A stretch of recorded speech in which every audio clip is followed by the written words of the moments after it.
2, 3.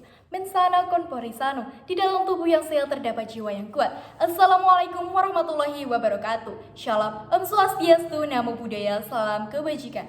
Dewan juri yang terhormat, rekan kontra yang kami banggakan dan kami cintai, dan para hadirin sekalian. Perkenalkan, kami dari tim Diakra, Dialektika Semansakra, bersama saya Kistina Nasyahura sebagai pembicara 1 dan rekan saya Novian Adnan Alkindi sebagai pembicara 2 dan Milka Maimun Istiqomah sebagai pembicara 3. Dewan juri yang terhormat, mosi perdebatan kita pada kali ini adalah Dewan ini percaya bahwa inisiatif swasta lebih baik dalam mewujudkan kesehatan aksesibilitas kesehatan mulut daripada pemerintah.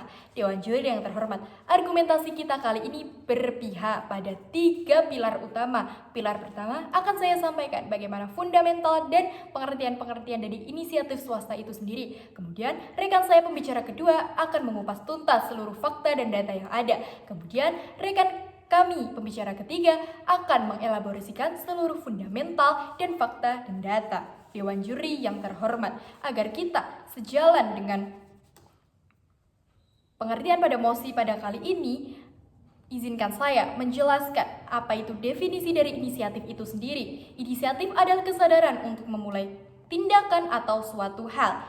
Dalam mosi kali ini, inisiatif swasta memiliki konteks, yaitu tindakan inisiatif swasta lebih baik dalam mewujudkan aksesibilitas kesehatan mulut daripada pemerintah. Dewan juri yang terhormat, saya setuju bahwa kondisi tersebut benar adanya. Banyak bukti-bukti yang nyata yang dapat kita tarik dari kehidupan. Dewan juri yang terhormat, seperti menurut para data APBN, pemerintah hanya menganggarkan angka sekecil 6% untuk kesehatan di daerah terpencil.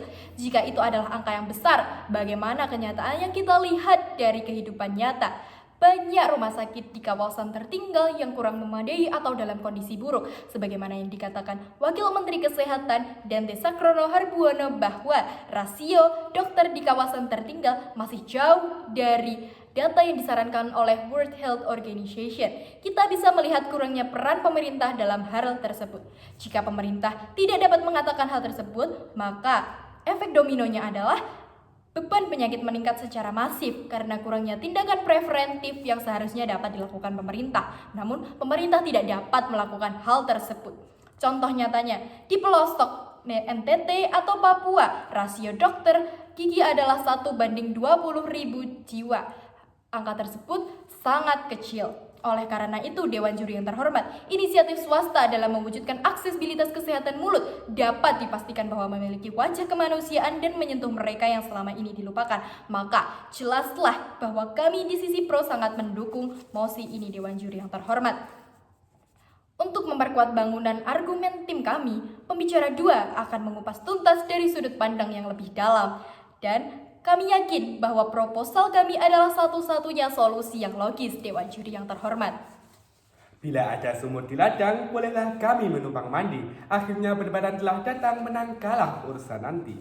Dewan juri yang terhormat dan seluruh pemerhati debat, saya selaku pembicara kedua dari tim pro akan memperdalam inti dan argumen tim terkait mosi perdebatan pada hari ini, yaitu Dewan ini percaya bahwa inisiatif swasta lebih baik dalam mewujudkan aksesibilitas kesehatan mulut daripada pemerintah. Dewan juri yang arif dan bijaksana dapat kita lihat dari data APBN tahun 2023. Nyatanya, pemerintah hanya dapat mengeluarkan anggaran sebanyak 6% dari dana APBN. Padahal, kesehatan merupakan salah satu usaha prioritas di mana saat ini, menurut data dari Kementerian Kesehatan Republik Indonesia, sebanyak 56,9% penduduk Indonesia mengalami masalah kesehatan gigi dan mulut. Dari segi kualitas Dewan Juri yang terhormat, Ana Kurniati sebagai Kepala Subbidang Pemberdayaan Tenaga Kerja Kesehatan Indonesia di luar negeri mengatakan 30% dari 7.500 puskesmas di daerah terpencil tidak mempunyai tenaga dokter. Survei yang dilakukan Pusat Perancangan dan Pemberdayagunaan SDM Kesehatan di 78 kabupaten dan 17 provinsi di Indonesia menemukan hal menarik. Dari 1.165 puskesmas di daerah tersebut, 364 dalam keadaan buruk. 50% dari 364 puskesmas dilaporkan tidak mempunyai dokter, 18% tanpa perawat, dan 12% tanpa bidang. Jika dalam kesehatan umum saja pemerintah kurang peduli, bagaimana kenyataannya dengan kesehatan yang lebih khusus seperti kesehatan gigi dan juga kesehatan mulut? Dari data Kementerian Kesehatan juga menunjukkan hanya 11,2% masyarakat yang berobat ke tenaga medis. Kemudian dari data Survei Kesehatan Indonesia tahun 2023 menyatakan bahwa hanya 2,8% masyarakat yang menyikat gigi dengan benar dan 95,5% masyarakat tidak pernah ke dokter gigi selama 1 tahun. Hal ini disebabkan karena beberapa faktor diantaranya, yaitu minimumnya akses kesehatan yang memadai, pelayanan yang dinilai terlalu rumit, dan kurangnya tenaga ahli. Dari data responden SKI 2023, sebanyak 80% masyarakat lebih memilih untuk berperiksa ke klinik gigi dan mulut swasta daripada puskesmas pemerintah. Kondisi ini tentunya sangat memprihatinkan dikarenakan menurunnya tingkat kepercayaan masyarakat kepada layanan pemerintah. Sebagai penutup, izinkan kami untuk menekankan bahwa kami dari tim Pro sejalan dengan mosi perdebatan pada hari ini. Untuk itu, kami yang mengajak kepada seluruh dewan juri dan seluruh pemerhati debat untuk seperahu dengan kami mendukung mosi perdebatan pada hari ini.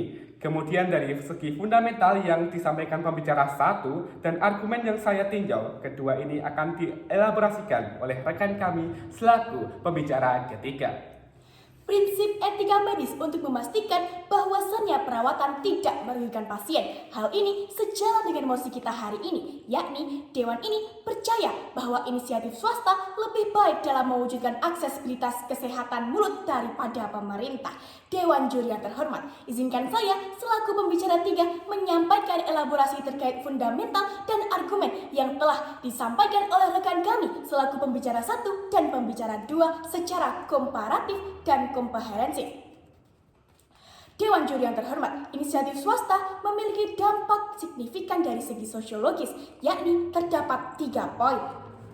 Untuk poin yang pertama, yakni inisiatif swasta lebih efisien, tanggap, dan menyeluruh. Hal ini dapat dibuktikan dengan adanya fakta bahwa penanganan pasien BPJS dari pemerintah tergolong lebih lama daripada pasien umum atau swasta. Dewan juri yang terhormat, dapat dilihat bahwasannya pasien rumah sakit umum atau pemerintah harus benar-benar tergolong urgent atau parah baru akan cepat ditangani. Sedangkan rumah sakit swasta, di saat pasien datang, disitulah pasien akan ditangani.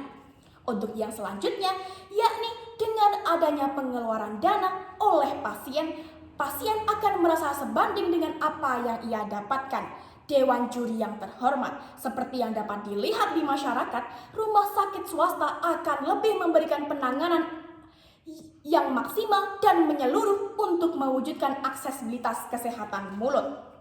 Untuk yang ketiga, yakni kebijakan pemerintah tidak memperhatikan akses kesehatan secara menyeluruh. Dewan juri yang terhormat, hal ini dapat dibuktikan dengan pengeluaran APBN tahun 2023 yang hanya 6%, sedangkan minimalnya APBN mengeluarkan dana untuk kesehatan adalah 5%. Berarti APBN hanya meningkatkan 1% dari batas minimal Dewan juri yang terhormat. Secara keseluruhan, inisiatif swasta dapat mewujudkan aksesibilitas kesehatan mulut, berfungsi sebagai agen perubahan sosial yang memberdayakan individu dan komunitas untuk mencapai tingkat kesehatan mulut yang lebih baik dan mengurangi ketimpangan dalam kesehatan mulut. Dewan juri yang terhormat, di sini kami mendukung secara utuh dan menyeluruh bahwa inisiatif swasta lebih baik dalam mewujudkan aksesibilitas kesehatan mulut daripada pemerintah. Dewan juri yang terhormat, demikianlah argumentasi yang dapat kami sampaikan. Semoga Dewan juri dapat melihat kebenaran pada posisi kami. Sekian, terima kasih. Wassalamualaikum warahmatullahi wabarakatuh. Kemana gue